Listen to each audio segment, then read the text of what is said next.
Hello, I am Shay, and you're watching bornagainnerd.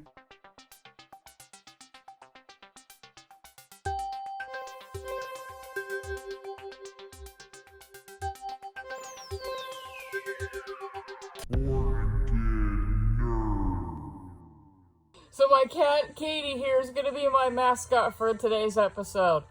So, this is a review for this thing. It's not really 16-bit, so I don't know why they say 16-bit. But supports GBA, Famicom, Supercom, Sega. And I got yellow, even though it's a red box. This is the end of it. It does use a TF card. You can put your games on there, power supply, and that's pretty much it. So let's take a look at it. Now I have it right now. I think our mascot's leaving. I have a regular AGS 101. Just a regular standard 101. Pink. It's pearl. This is the unit. I think that they're calling it a PowKiddy V90. Okay, it's also called Flip Game Console as well. It's got some really weird titles to it. There's not really branded, but it does say PowKiddy on the front here. And yeah, so that's that. It's an IPS panel screen, so you can already tell there is a little bit of a color differences there. And then this is a modded Game Boy with an IPS panel and a new Pokemon case. Now you can tell off the bat that the PowKiddy is a little bit shorter and smaller actually from the top here. And even the screen size is slightly smaller as well. But look at that D-pad. You get extra buttons here. Got a start and select and a nice D-pad. So what we're going to do is we are going to close these down and we're actually going to take a look at this unit here and see if it's even worth your $40. I paid $40 for this thing. I bought it on Amazon. If you want more information, click see description in the see link in description below. Sorry, it's early in the morning for me and I'm just waking up. So I wanted to get some filming done today and get this review going. So I'm going to close this for a second just so I can show you around a little bit. It does have, you know, a Type-C charger. This has I don't know if it has AV out or not. It might actually, but it's a headphone jack. Oh, here's where your TF card goes there, your power. And then on the back here is really interesting. You have your R1, R2, L2, or L1, which is interesting. And then on the side here is a volume wheel, which I dig because I hate it when the units don't come out and they don't have a dedicated volume wheel or any kind of button, rather. So I'm trying to do this one-handed, guys. Sorry. Okay, now we're going back to this one.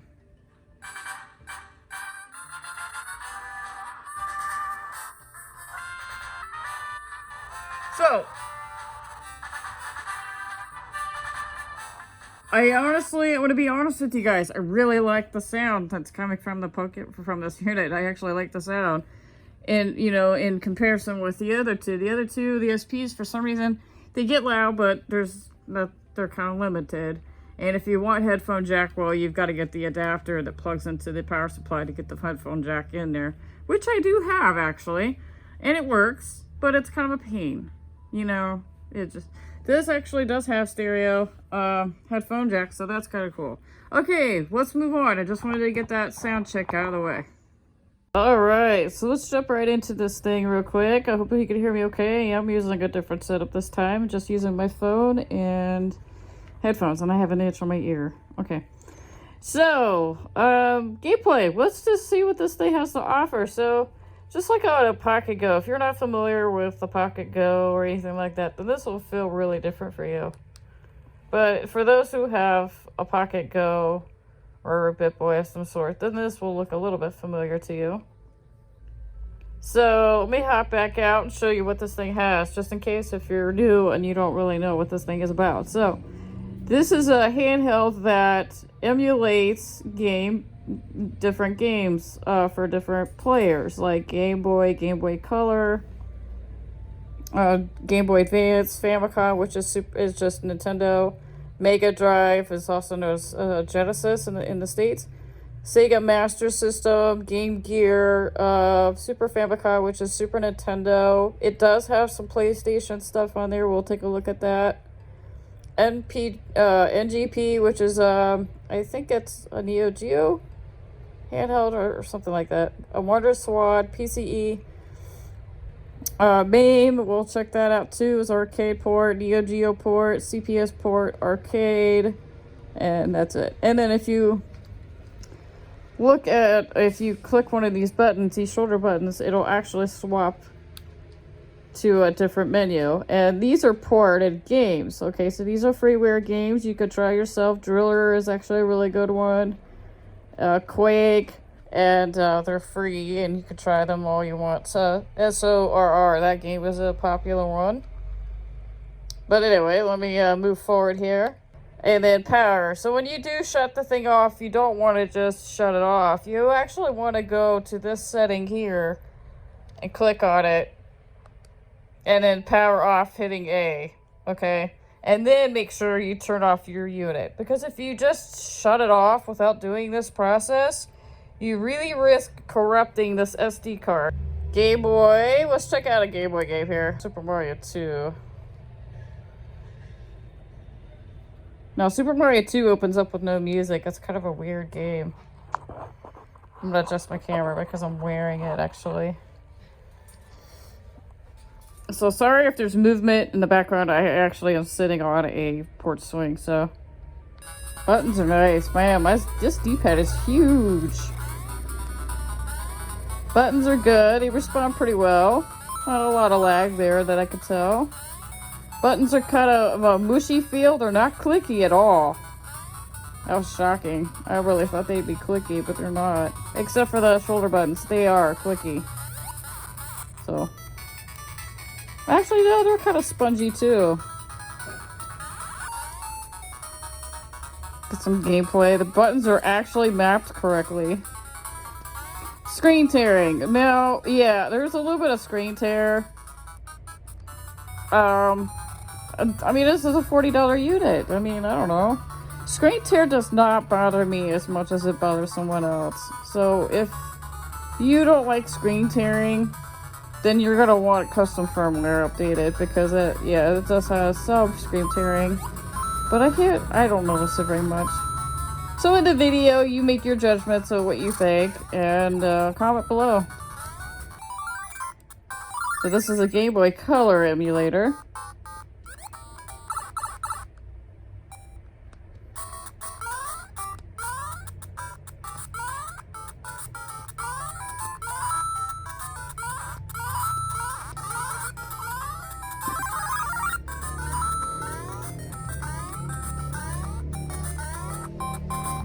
Plays great. This is a Mega Man for Game Boy Color. Plays great.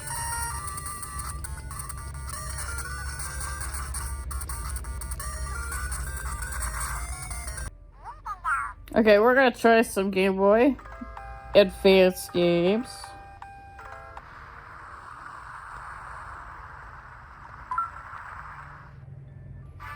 Alright, here we go. Yoshis Outlet for Game Boy Advance.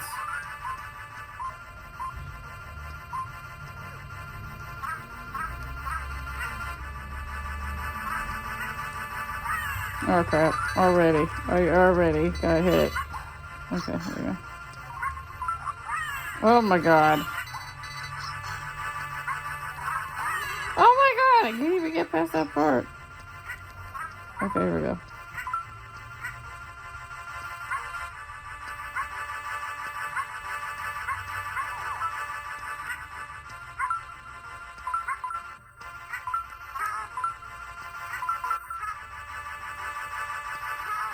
Dang it.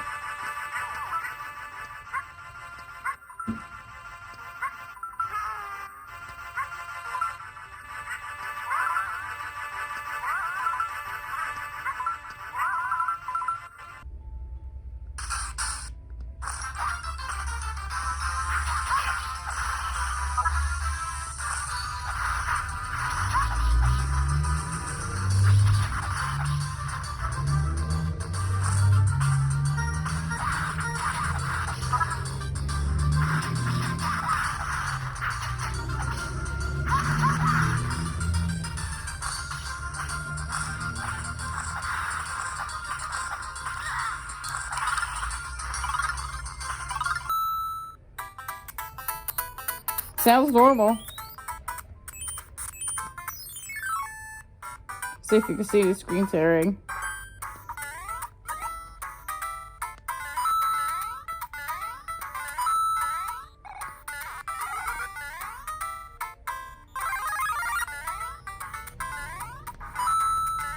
Yeah, it's got some.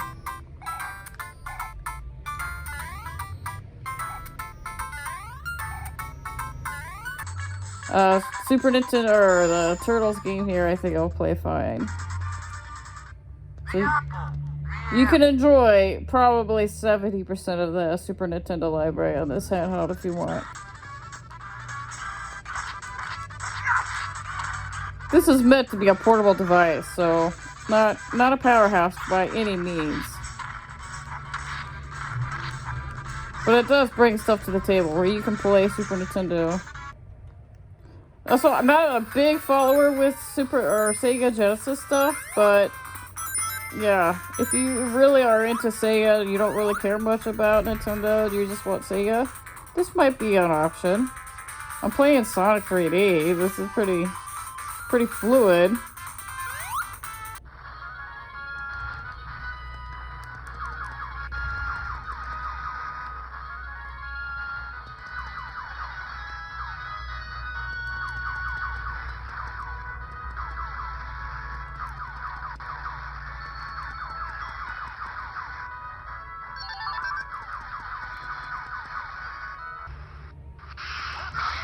Whoa, that was a interesting delay there.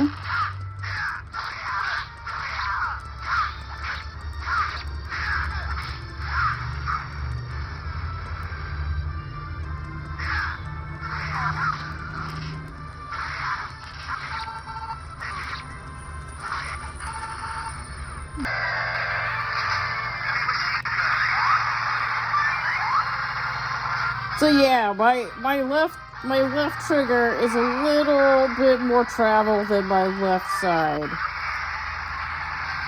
But, you know, it's not that bad. But it might be something that you might encounter. And I'm not sure how to fix it, but yeah, it's definitely kind of that mushy feel. So if you're not into that, then this will not be for you.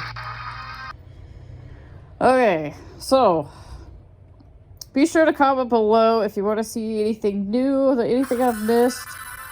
If you want to see something, let me know. I'll do a follow-up video on this unit. I'm going to do some more testing. I don't know what the battery life is going to be, but I'm guessing 1 to 2 hours max. If it's anything like the Pocket Go, then the battery life is probably up to 2 hours. So that's just kind of how it is. With these little handhelds, I expect that. But when you spend $100 on a handheld and you only get an hour or two playtime, that's not okay. So anyway, a little Resident Evil action on this handheld right now going on. So that's it for this episode, guys. Thank you so much for tuning in. Be sure to be on the lookout for the update for the Arcade 2020. I will do a follow-up video on that. But anyway, thanks for tuning in, guys. Share this video, like this video. If you like, hit thumbs up, all that jazz. If not, hit the thumbs down. I don't, I just do this for fun and just to be notified.